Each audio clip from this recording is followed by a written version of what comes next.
আসসালামু আলাইকুম। ডক্টর টিপসের পক্ষ থেকে আপনাদের সবাইকে শুভেচ্ছা। আমাদের আজকের বিষয়, যে কারণে মহিলাদের সন্তান হয় না। বাচ্চা না হবার 7টি কারণ।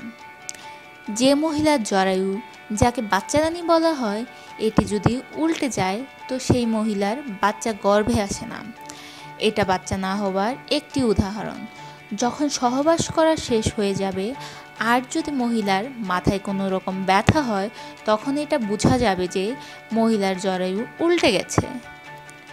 কোনো মহিলার জরায়ুর মুখ যদি বন্ধ হয়ে যায় তবুও গর্ভে সন্তান আসে না।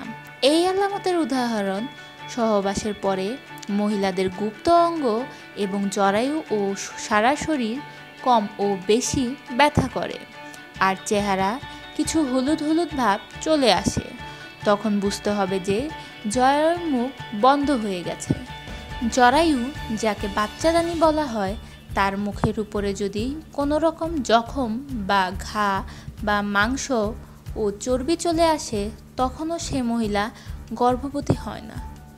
এই আলামতের উদাহরণ, সহবাসের পরে মহিলার কোমরে ব্যথা হবে। যদি কোমরে ব্যথা হয় তাহলে বুঝে নিতে হবে যে এরকম কোনো সমস্যা হয়েছে।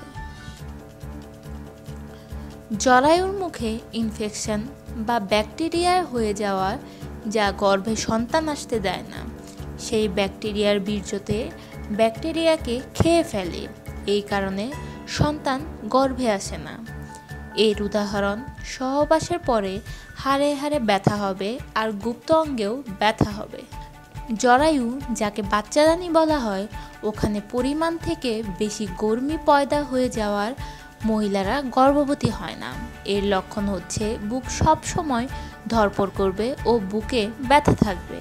জরায়ু, যাকে বাচ্চাদানি বলা হয়, পরিমাণ থেকে বেশি ঠান্ডা জমে যাওয়ার কারণে মহিলারা গর্ভবতী হয় না। এর লক্ষণ হচ্ছে ওই মহিলার চেস্টে ব্যথা করবে। কোনো কোনো মহিলার উপরে দেওপরী, বদজিন ও দৈত্য ও উম্মুল সুবিয়ান এর আসর থাকে, সে কারণেও মহিলার গর্ভবতী হয় না। এর আলামতের উদাহরণ, সহবাসের পরে কোনো রকমের কোনো ব্যথা হবে না। এই সমস্ত লক্ষণ যদি কোনো মহিলার ভেতরে পাওয়া যায়, সেই মহিলার গর্ভে সন্তান আসে না। ডক্টর টিপসের সমস্ত আপডেট পেতে এখনই আমাদের চ্যানেল সাবস্ক্রাইব করুন। প্রশ্ন থাকলে কমেন্ট করুন, ভালো লাগলে লাইক ও শেয়ার করুন।